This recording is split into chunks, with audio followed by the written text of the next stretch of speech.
Welcome to సాక్షి సలాం. సమాజానికి సేవ చేయాలంటే ఆలోచన ఒక్కటే సరిపోదు, ఆచరణ కావాలి, నిత్య ప్రేరణ కావాలి, దయాద్ర హృదయం కావాలి, తక్షణం స్పందించే గుణం కావాలి, మనోధైర్యం కావాలి, గట్టి సంకల్పం తోడవాలి, ఎదురు దెబ్బలు కాచుకునే నేర్పు కావాలి, ఎంతో ఓర్పు కావాలి. అప్పుడే సమాజంలో పౌరులు సమాజ హితులుగా మారతారు. సమాజ సేవ చేయాలంటే ఎటువంటి బరువు బాధ్యతలు లేని వారికే వీలవుతుంది అని చాలా మంది అపోహపడుతుంటారు. ఇది నిజం కాదని నిరూపిస్తున్నారు శ్రీమతి నందాదేవి. ఒక గృహిణిగా ఇంటిని చక్కగా నిర్వహిస్తూ ఉపాధ్యాయ వృత్తిలో విద్యార్థులను తీర్చిదిద్దుతూ నలుగురు కోసం తన విలువైన సమయాన్ని, సంపదను, సహాయాన్ని నిరంతరం అందిస్తున్న నందాదేవిని సాదరంగా సాక్షి సలాం స్టూడియోకి ఆహ్వానిస్తోంది.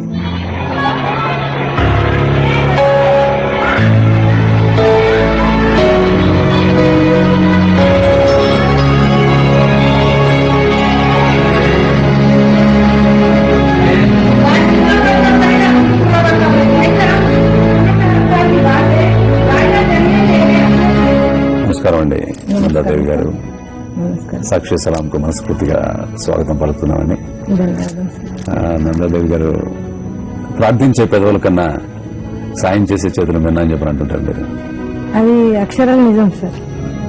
మనం ప్రార్థించి వాళ్ళకి ఏం చేయలేకపోతాం, ఏ రకంగా కూడా వాళ్ళకి ఆ సాయం అందదు. ఊరికి నారేరే ఇట్లా జరిగింది, అయ్యో అట్లా అయింది అనుకుంటాం, ఊరుకుంటాం, కానీ ఏం చేయం. మరి ప్రత్యేకంగా మనం ఎప్పుడైతే వాళ్ళకు ఆర్థికంగా గాని, శారీరకంగా, మానసికంగా వాళ్ళకు ఎవరైనా పడిపోతే ఆరేరే అనే బదులు వాళ్ళని లావట్టాలి, మనం నిలబెట్టాలి, హాస్పిటల్ తీసుకెళ్ళాలి, వాళ్ళకి ఏం సాయం కావాలి అందించాలి. అది మనం చేస్తేనే మనం సాయం చేసినట్టు. ఊరికైనా అరేరే ఓహో అని అంటే అక్కడ మనం ఏం చేసినట్టు. సమాజంలో లిప్ సింపతి చూపించే చాలా మంది ఉంటారు, చాలా ముందుకొచ్చి చేయరు. ఉద్యోగ నేపథ్యం వల్ల, అంటే మీరు హిందీ పండిట్, మీకు స్కూల్ టీచర్ గా చేస్తారు ఎన్నో సంవత్సరాల నుంచి, ఉద్యోగ నేపథ్యం వల్ల ఈ సమాజానికి పాటుపడాలి, సమాజానికి చేయాలని చెప్పిన ఆలోచన వచ్చిందా, లేకపోతే ముందు నుంచి చిన్నప్పటి నుంచి మీకు ఆలోచన ఉండేదా ఈ సమాజం పట్ల ఏదో ఒక రకమైన ఉంటే కృతజ్ఞతను తీర్చుకోవాలి అని చెప్పిన సరే? నాకు ఈ ఆలోచన చిన్నప్పటి నుండి ఉంది. కాకపోతే సార్ దానికి ఒక సపోర్ట్ కావాలి, పరిస్థితులు అట్లా రావాలి. మరి మ్యారేజ్ అయిన తర్వాత కూడా నేను ఎన్నోసార్లు అనుకున్నా నేను ఏదైనా సహాయం చేయాలి, మంచి సేవా కార్యక్రమం చేయాలి. మరి దానికి ఏం అవసరము? ఫస్ట్ అయితే డబ్బు అవసరం. ఆ డబ్బు మరి భర్త దగ్గర నుంచి తీసుకొని నేను సహాయం చేస్తే దాంట్లో అర్థం లేదు. మరి నాకు ఆలోచన ఏమొచ్చిందంటే, పిల్లలు కొంచెం ఒక స్టేజ్ కి వచ్చి కొంచెం పెద్దగా 8-9 తరగతి చదువుతున్నారు, వాళ్ళని చదివించుకుంటూ మళ్ళీ నేను ప్రైవేట్ స్కూల్లో జాబ్ చేసుకుంటూ, మరి నేను కూడా ప్రైవేట్ గా అన్ని చదువుకున్నాను. నేను నా చదువు పూర్తి కాలేదు మ్యారేజ్ అప్పుడు. నాకు మ్యారేజ్ అయ్యి ఇప్పుడు 37 years అయింది సార్. అప్పుడు మ్యారేజ్ కాకముందు చదవలేకపోయినా కాబట్టి తర్వాత అన్ని ప్రైవేట్ చదువులు, ఎస్ఎస్సీ గానీ, ఇంటర్ గానీ, డిగ్రీ గానీ కంప్లీట్ చేసుకుంటూ డిఎస్సీ రాసి నేను జాబ్ లో చేరిన. కాక జాబ్ రాకముందు నేను ప్రైవేట్ స్కూల్లో చేసినప్పుడు కూడా నాకు చాలా అనిపించేది. ఆ ప్రైవేట్ స్కూల్ పిల్లలను చూసి కూడా ఏ రకంగా పేద పిల్లల, రిక్షా కార్మికులు గాని, కూలీ పిల్లలు గాని ఇట్లా ఫీజు కట్టడానికి ఎంత బాధపడుతున్నారు. వాళ్ళు పిల్లలను ఒక స్టేజ్ కి తేవాలని ఎంత తపన ఉంటది. మరి అలాంటి వాళ్ళకు కూడా మనం సహాయం చేసి, మన గవర్నమెంట్ స్కూల్ పిల్లలైనా సరే, పేద పిల్లలు ఎవరైనా సరే మనం కూడా చేస్తే బాగుంటుంది కదా, ఒక స్టేజ్ కి వస్తారు కదా అనుకుని నేనేం చేసిన, చదువు కంప్లీట్ అయిన తర్వాత మళ్ళీ జాబ్ లో చేరినాక నేను ఖచ్చితంగా ఫస్ట్ పేమెంట్ పెట్టి నేను స్టార్ట్ చేస్తానని నిర్ణయించుకున్నా సార్. మొదటి నుంచి మీకు ఆలోచన చూద్దాంలే అని చెప్పి. ఎందుకంటే అంతకుముందు ఒకవేళ నేను స్టార్ట్ చేసి ఉంటే మా వారి సహాయం తప్పకుండా అవసరం పడేది. మరి మా సార్ సహాయం చేయాలంటే మా పిల్లలు చదువుకుంటే, ఆ టైంలో పిల్లలు చదువు గాని, నా చదువు గాని, మేము అందరం మా సార్ మీద ఆధారపడి ఉన్నాం. మరి అది చేయలేని పరిస్థితి కదా. అందుకనే నేను నిర్ణయించుకున్నా, నా ఫస్ట్ పేమెంట్ తో సహా నేను స్టార్ట్ చేస్తా అని. నేను జాబ్ వచ్చినప్పటి నుంచి ఈ కార్యక్రమాలన్నీ ఫస్ట్ తక్కువ స్టేజ్ లో, తర్వాత ఎక్కువ పెంచుకుంటూ వచ్చిన. ఎట్లయితే మా పిల్లల చదువులు గాని, వాళ్ళ ఎడ్యుకేషన్ గానీ కంప్లీట్ అవుతా ఉన్నది, అట్లా పెంచుకుంటూ పోయిన కార్యక్రమం. మీరు ఫస్ట్ పేమెంట్ వచ్చిన తర్వాత ఈ సామాజిక కార్యక్రమాలు మొదలెట్టాలని చెప్పి అనుకున్నారు. మొదటి పేమెంట్ తోటి మీరు ఏ సామాజిక కార్యక్రమం చేశారు?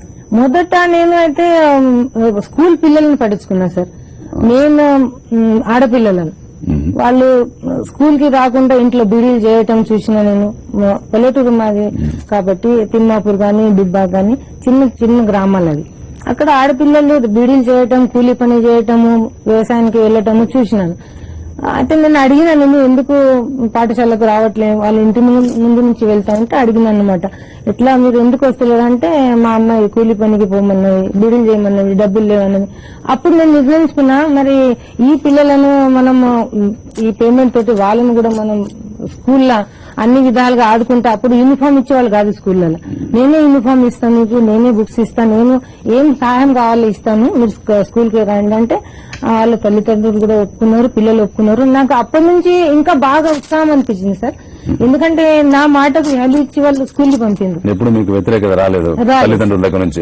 ఇంట్లో సంపాదించే బిడ్డను మానిపించేసి స్కూల్కి తీసుకెళ్తున్నామని చెప్పిన ఎప్పుడు ఏమనలేదు సార్. నేను వాళ్ళకు కూడా చెప్పాను సార్, మీకు అలాంటి పరిస్థితి ఏమన్నా డబ్బు అవసరం వచ్చినా, ఆర్థికంగా ఎవరైనా బాగలేకపోతే, లేకపోతే అమ్మాయికి ఇది కావాలి అది కావాలంటే నేను ఇస్తాను అది, కానీ మీరు మాత్రం ఆపద్దాను. నేను ఆమె ఫ్యూచర్ మీరు పాడు చేయొద్దు అంటే, ఆమె రేపు చదువుకొని ఒక స్టేజ్ కి వచ్చిందంటే మీకు కూడా మంచిది, మీ ఫ్యామిలీకి మంచిది, ఆమెకు మంచిది.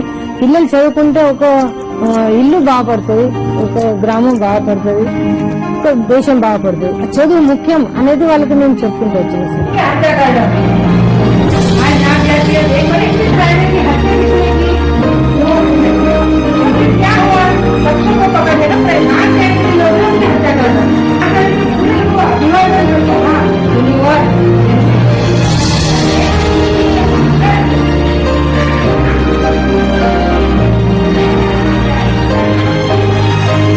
మీరు అప్పటి నుంచి కూడా నిరంతరంగా దగ్గర దగ్గర ఎన్ని సంవత్సరాల నుంచి చేస్తున్నారండి? ఇప్పుడు దాదాపు 16 సంవత్సరాలు. 16 సంవత్సరాలు నిరంతరంగా ఈ ప్రక్రియ కొనసాగుతూనే ఉందన్నమాట. ఏదో ఒకటి ఒక చదువు చెప్పించడమే కాకుండా మిగతా కార్యక్రమాలు కూడా చేస్తూనే ఉంటారు. మిగతా కార్యక్రమాలు పాఠశాలలో జరుగుతూనే ఉంటాయి, పాఠశాల బయట, గ్రామంలో, లేదా ఇంకా ఎక్కడైనా నాకు కనిపిస్తే వేరే గ్రామం అయినా సరే, నాకు ఎవరైనా ఫోన్ చేసినా సరే, ఎవరైనా సహాయం అడిగినా సరే నేను కాదనుకుంటున్నాను. అంటే విద్యాపరంగానే కాకుండా ఇంకా వైద్యపరంగా కూడా సహాయం? వైద్యపరంగా అనిపిస్తా. విద్యాపరంగా అయితే విద్య అయితే ఇట్లాంటి దానం అదే, అంటే విద్యాదానం అనేది అది తరిగేది కాదు కాబట్టి నిరంతరంగా అది నడుస్తూనే ఉంటుంది.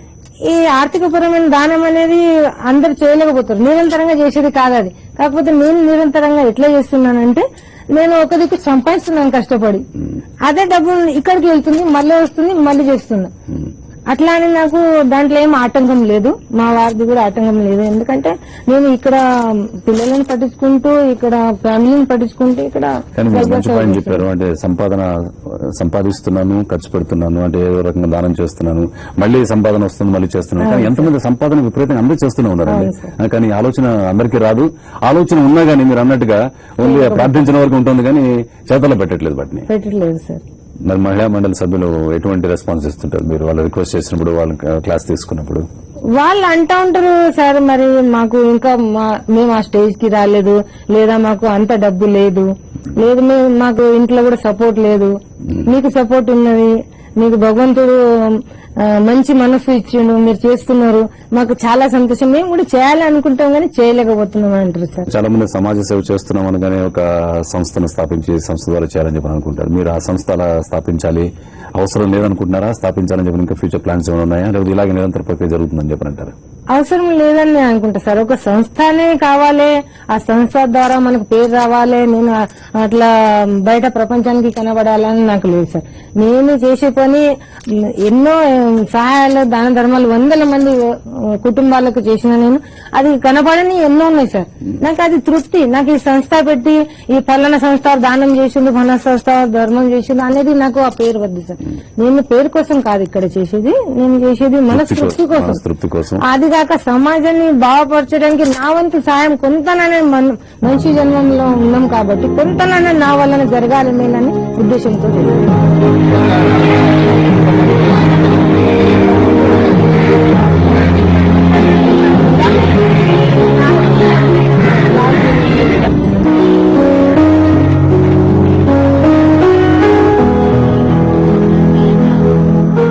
స్కూల్కి రెగ్యులర్గా వెళ్తున్నప్పుడు దారిలో కూడా కొంతమంది అంటే ఎవరన్నా అంటే మీ సేవ అవసరమా అని చెప్పిన అన్నట్టుగా చూస్తుంటారు. మీరు ఎవరైనా ఇబ్బంది పడుతున్నారా, సో అటువంటి వాళ్ళని పికప్ చేసుకుంటుంటారు అని చెప్పినా సరే, అటువంటి వాళ్ళని మీరు శ్రద్ధ చూపిస్తారు, వాళ్ళు గారు చేతనే సాయం చేసి ప్రయత్నం చేస్తారని చెప్పి తెలిసిందండి. అవును సార్, అది నిజమే. నాకు నేను వెళ్తా ఉంటే కూడా చాలా మంది నాకు బస్ లో కూడా కనబడతా ఉంటారు, లేదా బస్ స్టాప్ లా, లేదా ఊరు దిగినాక నడుస్తా ఉంటే కూడా కనబడతారు. లేదా వాళ్ళకి మూమెంట్ అనిపించకపోతే మేడం ఏమనుకోదంటే వాళ్ళు ఫోన్ కూడా చేస్తారు నాకు. మేడం మరి ఇట్లా నాకు ఓపెన్ స్కూల్ ఫీజు కట్టేది ఉన్నది, లేదా నాకు ఇంట్లో ఇట్లా అనారోగ్యంతో ఉన్నారు, నాకు హాస్పిటల్ తీసుకెళ్లేది ఉంది, మరి మీరేమైనా చేస్తారని ఫోన్ చేస్తున్నాను. లేదా మా అమ్మాయి మ్యారేజ్ కు ఉంది, మరి నేను ఇంత ఇయ్యలేకపోతున్నా, మరి మీ ద్వారా ఏమన్నా సహాయం జరిగితే బాగుంటది అని నిర్మోహమాటంగా నాకు ఫోన్ చేస్తా ఉంటారు, అడుగుతూ ఉంటారు. కొన్ని విషయాలు పత్రిక ద్వారా తెలుసుకుంటా, కొన్ని మనకు సమాజంలో ఉన్న వాళ్ళు, నా ఫ్రెండ్స్ గానీ వేరే వాళ్ళు గానీ ఇట్లా మా స్కూల్లో మీరు డొనేట్ చేయాలి మేడం, మా స్కూల్లో ప్రోగ్రామ్ చేయాలి, హర్జన్వాడ ఉంది మా స్కూల్, పేద పిల్లలు ఉన్నారు, వాళ్ళకు పలక కూడా లేదు, వాళ్ళకు ప్లేట్ లేదు భోజనానికి, అట్లాంటి చెప్తా ఉంటే సరే సార్ దాంట్లో ఏముంది, మనం ఎప్పుడు పెడతాం చెప్పండి నేను చేస్తా. అట్లా ఈ బడిబాట కార్యక్రమంలో ఆ ప్రోగ్రామ్స్ నడుస్తున్నాయి. అంటే ఇప్పుడు మామూలు సహాయం అంటే చాలా మంది కోరుతుంటారండి. మీకున్న ఆర్థిక వనరులు అండ్ మీరు సంపాదించే సంపాదన కానీ చాలా లిమిటెడ్. అంటే దాన్ని పరిధిలో ఉంచుకొని మీరు సహాయం చేయాలని ఆలోచిస్తుంటారా, లేకపోతే వాళ్ళ సహాయం గురించి మీరు ఇప్పుడు ఆలోచించారు? వాళ్ళు ఎంత అడిగినా గానీ ఏదో రూపంలో మీరు మీ ఉన్న లిమిట్ లో ఇవ్వాలని చెప్పి అనుకుంటారు? ఒకటి ఏంటంటే వాళ్ళు అడిగే వాళ్ళు కూడా లిమిట్ లేకుండా అయితే ఏం అడగరు. వాళ్ళు ఏమంటారు, మేడం మీకు చేతనంత సహాయం చేస్తే చాలు మాకు, కానీ మీరు చేయాలి కంపల్సరీ. మీ ఆశీస్సులు కావాలి, మీ సహాయం కావాలి, రెండు కావాలి మాకు. ఎందుకంటే మీ పేరు మేము విన్నాము, మీరు చేసే పనులు చూస్తున్నాం, మరి మీ ద్వారా జరిగే పనులు కూడా చాలా బాగుంటాయి అని. ఇది నేను గొప్పగా చెప్పుకోవటం కాదు, ఇలా కొన్ని సందర్భాలు వచ్చిందనమాట. కొన్ని మహిళా దినోత్సవం అప్పుడైతే మా తిమ్మాపూర్లో అయితే ఉప సర్పంచ్ ఉన్నారు, అక్కడ నాకు చాలా స్టన్ అనిపించిన తర్వాత నేను ఆ రికార్డింగ్ విన్నా. ఆయన ఏం చెప్పిందో ఆ స్పీచ్లు అని అంటే, మనం పొద్దున్న లేచి ఆంజనేయ స్వామికి ఎట్లా అయితే దర్శనం చేసుకుంటాం, మొక్కుంటాం, అయితే మన పాఠశాలలో మన తిమ్మాపూర్లో ఉన్న నంద మేడం గారిని కూడా పొద్దున్న లేచి మనం దండం పెట్టుకోవాలి. ఇలా అనేసరికి నాకు ఎంత ఆశ్చర్యం వేసింది సార్. నేనేం దేవుడు కాదు కదా, ఆయన అంత పెద్ద మాట అన్నారా నాకంటే. తర్వాత చాలా రోజుల దాకా ఆలోచన వచ్చింది సార్ నాకు.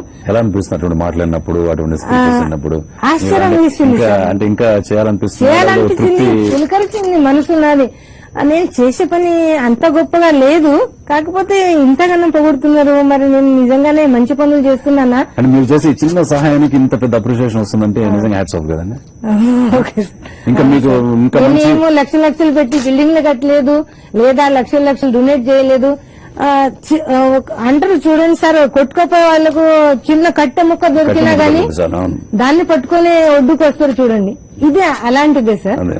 మనకు ఇంత సాయం చేయాలని కాదు, ఆ టైంలో ఆ సందర్భంలో మనం చేసేది యాక్సిడెంట్ అయ్యి ఎవరైనా పడిపోతా ఉంటే అది వాళ్ళకు లక్షలు అప్పుడు అవసరం లేదు, మన సపోర్ట్ అవసరం. వాళ్ళని తీసుకెళ్లి హాస్పిటల్ చేర్పించడం, వాళ్ళని రక్షించడం అనేది పెద్ద సపోర్ట్. అది బాగైన తర్వాత మంచి వచ్చిన తర్వాత అది చాలా గొప్ప విషయం. కానీ ప్రస్తుతం అది చిన్న విషయం, అది డబ్బుతో ముడిపడింది కాదు. కానీ అలాంటి ఆలోచన ఇమీడియట్ గా రావాలి మనిషి, అది నేను అనేది. మీరు ఎన్ని రకాల సహాయ సహకారాలు చేస్తుంటారండి? అంటే సమాజంలో, అంటే మీరు విద్య అన్నారు, వైద్యం అన్నారు, అంటే మ్యారేజ్ అవసరమైనటువంటి మట్టెలు గానీ, క్యాష్ గానీ, అలాగే హైయర్ స్టడీస్ చదువుకోవడానికి సహాయం కానీ ఇంకేమైనా చేస్తుంటారా? ఇంకా నేను ఆధ్యాత్మికంగా కూడా చాలా చేస్తాను. ఆధ్యాత్మికంగా నాకు మా అమ్మ నాన్న చాలా దైవభక్తిగా కలిగిన వాళ్ళు. గుడులకు వెళ్తాను, మంచి మంచి తీర్థయాత్ర స్థలాలకు వెళ్తాను, దర్శన స్థలాలకు వెళ్తాను. అక్కడ ఏం చేస్తారు, గుడి డెవలపింగ్ కోసం గానీ, లేదా అన్నదానం కోసం గానీ, వాళ్ళు ఏ విధంగా అయితే మంచి పనుల కోసం ఖర్చు పెడుతున్నారు, నా వంతు సాయం నేను అక్కడ చేసేసి వస్తున్నాను. మీ వారసత్వాన్ని మీ పిల్లలు తీసుకునే అవకాశం ఉందా? చాలా చాలా ఉంది సార్. చేస్తున్నారు వాళ్ళు. అంటే వాళ్ళు ఇప్పుడే మ్యారేజ్ అయ్యి ఇప్పుడే జాబ్ లో సెటిల్ అయింది, వాళ్ళకి ఇంకా అంత అవకాశం రాలేదు, బయట వచ్చి సాయం చేసేంత అవకాశం రాలేదని ప్రోత్సహించడం మాత్రం చేస్తున్నారు. మీ పిల్లలు కాకుండా స్కూల్ పిల్లల్ని మీరు ఏ విధంగా ట్రీట్ చేస్తున్నారు? వాళ్ళకు ఎటువంటి బోధనలు చేస్తుంటారు మీరు మామూలుగా? అంటే స్కూల్ లెసన్స్ కాకుండా, లెసన్స్ తప్పదనుకో మీ వృత్తి ధర్మం అది కాకుండా మిగతా అంటే సమాజం పట్ల అవగాహన ఉండేటట్టుగా మీరు ఎటువంటి క్లాసెస్ తీసుకుంటుంటారు? చాలా తీసుకుంటాం సార్. ఈ బోధనలో ఏముంటదంటే, మనం చదువుకుని చెప్పే పాఠం కన్నా ఎక్స్పీరియన్స్ గా చెప్పే పాఠాలు చాలా అర్థమవుతాయి పిల్లలకు అని అంటా ఉంటారు. అది అక్షరాలు నిజం సార్. నేను ఏవైతే పాఠాలు చెప్తా ఉంటా మధ్య మధ్యలో ఇలాంటి ఇప్పుడు ఉదాహరణలు ఇచ్చిన చూడండి, జలియావాలా బాగ్ అలాంటి, లేకపోతే కబీర్ కి దోహే, అవి మంచి మనస్సుతో లోక కళ్యాణార్థం రాసిన పద్యాలు అవి ఉంటాయి కదా సార్, అది పక్కకు పెట్టేసి ఫస్ట్ నేను ఎక్స్పీరియన్స్ తో చెప్తా సార్. అంటే ఇలా చేస్తే ఇలా జరుగుతుంది, సమాజంలో వాళ్ళు ఎలాంటి పనులు చేస్తే వాళ్ళ పేరున్నది, మరి మీరేం చేయాలి రేపు మరి స్వార్థం వదిలిపెట్టాలి. స్వార్థంతో పని కాదు, మీరు స్వార్థం వదిలిపెడితేనే మీరు ఇతరులకు సహాయ కార్యక్రమాలు చేయగలుగుతారు, మీరు బాగుపడతారు, గ్రామము దేశము అలా.